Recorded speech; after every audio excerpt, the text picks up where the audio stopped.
welcome back to Personal World. Happy New Year. I'm back at work now.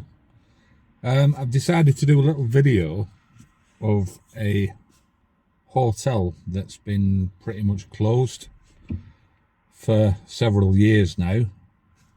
Well, I say closed, it's not been closed, it's basically been returned to being a hotel, but for several years it was being used as an Asylum Seeker hotel, if that's what they call it. That's what most people know it as.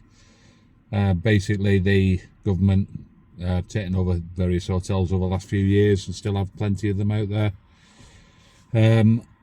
This one was one of the earliest, I believe, to go over and be used for the people coming across claiming asylum in the UK. It's caused many problems over the years in the local area where we are. In the past, they've even set up Facebook groups around this area, and the locals have practically been demonstrating, banging pitchforks, that kind of thing. But that's all in the past now anyway. I'll give you a little look around the outside of it. Some of you may recognise it, some of you may not know it, some of you may have heard of it. But yeah, it's back. It's been done up a little bit, or returned to its previous glory, if you can call it that. Yes, indeed, it's a Britannia. And like a lot of Britannias, these hotels used to be pretty good back in the day, until they became Britannias. Now, lots of vloggers have done videos of Blackpool, the Savoy, the Norbreck Castle, the usual stuff, the Imperial, those kind of places, the Grand at Scarborough. Not many people have been into the Britannia in recent times, and certainly none that I'm aware of since it's reopened. So I checked in last night. I'm not going to go walking through reception. It's been done up a little bit. I'll try and grab a little video of it. But I did stay here about 7 years ago for a couple of nights, 1 week.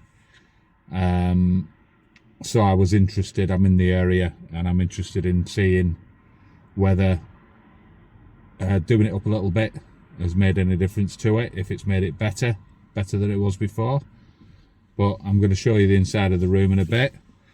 But welcome to the Britannia Wigan, which is based up near Standish, junction 27 of the M6. Certainly not one of the more notorious hotels that gets visited a lot, but again, it's notorious for a lot of different ways. So I'm going to show you what it's like now and take some shots inside of the hotel rooms. I'm not entirely happy with it, and I'll explain why when I get in there. But stick with us and I will show you what's happening inside now in the Britannia Hotel in Standish.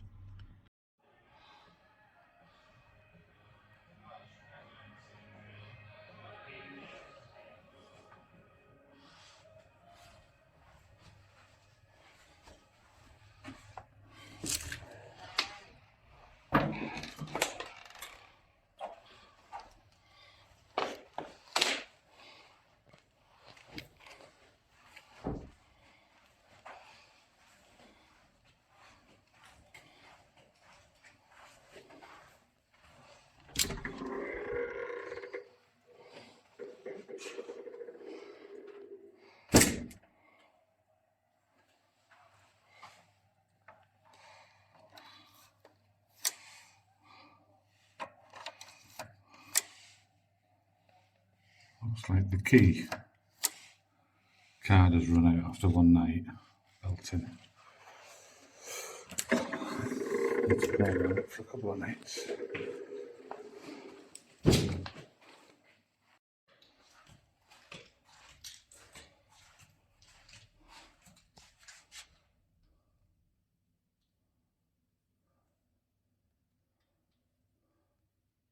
Could replace the stickers as well. Right, the first thing I've noticed is walking through the corridors, the doors are all kind of the same old doors. They're all looking a bit tatty. I would have thought they'd given them a sand down, especially in the hallways, and just a revarnish, just to make them look a little bit fresher. That's one of the obvious things as you walk through the hotel. The bathroom itself, it may or may not have had a bath in before. I'm not sure. Basic stuff: plastic bog seat, sink, and quite a big walk-in shower. The problem with the shower, it's got a big waterfall. Hang on. It's got a big waterfall head as well as a normal one. The water pressure is pretty poor in here. I've noticed that it's either lukewarm or very, very hot. There's no real adjustment on them. The water pressure is low. It actually, when you stay in it for a little longer, it just gets really, really hot and you can't really use it. The same actually with the sink.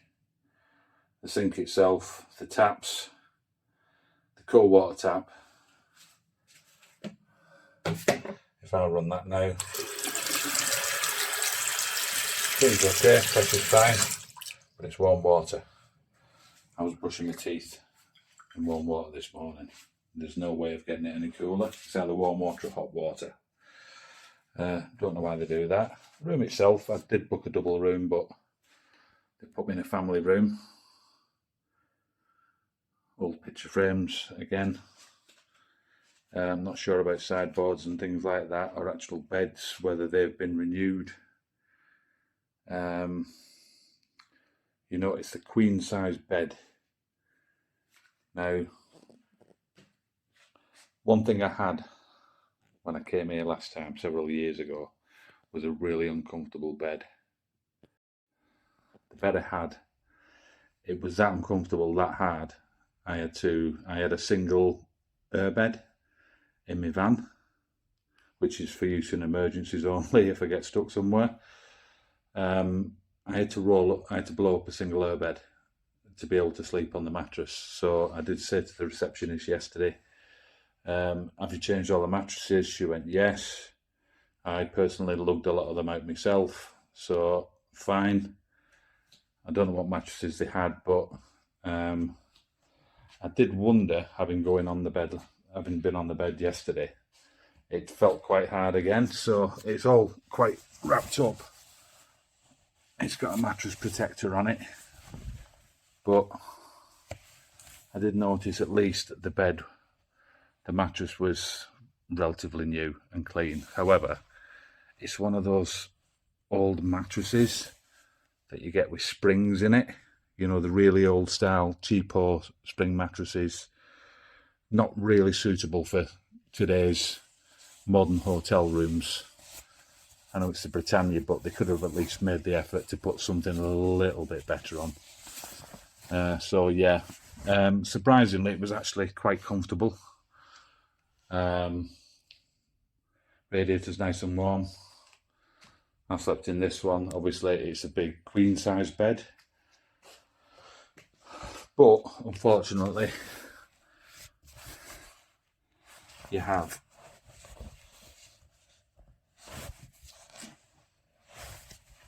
under here is two single mattresses pushed together.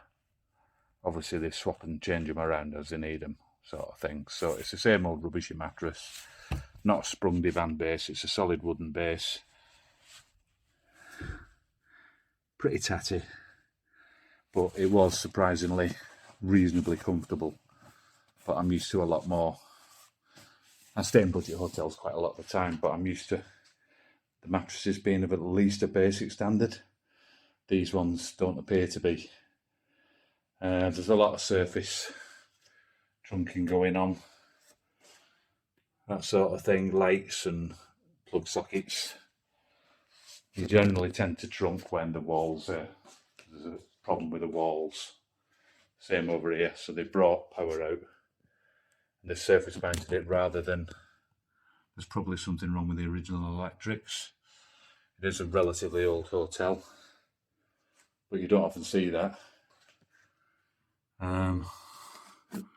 Whatever these are, I don't know if they even, I've not seen them working, so I think those are redundant wall lights. They've got a couple of lamps at the side of the bed that do work. Yeah, so first impressions are it's a relatively decent room. I've stayed in worse than this, to be fair. I just want to quickly show you this.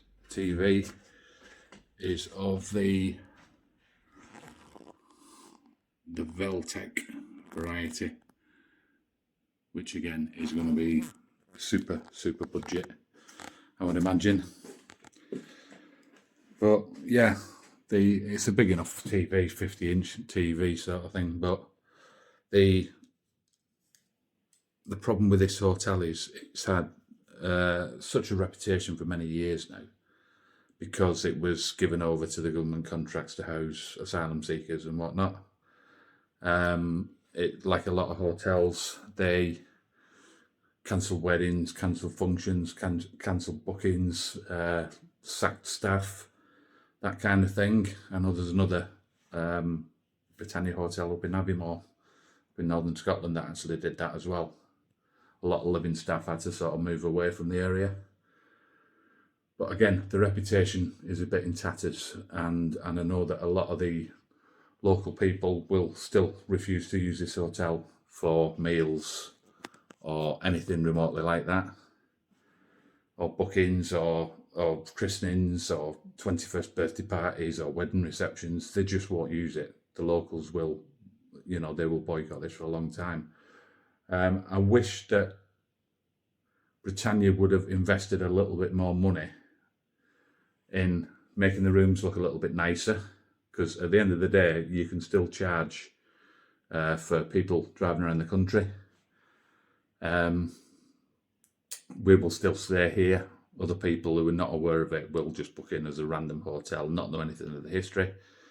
Some of the communal areas are quite nice. I put a little video at the beginning just to show that. But ultimately, the place will do okay, just with passing trade. They could have taken the opportunity to, like you say, do it up a little bit more, to charge more money. But maybe that's how they like it. But they're clearly not going to get much in the way of functions because of what's happened. But that's on them, and it would have been nice to do some little PR exercise just to sort of get the locals back on board, or at least try to. But Britannia don't do anything like that. It's a cash cow to be milked. I'm not happy that the room is of a decent standard. I probably wouldn't stay here again, to be honest with you.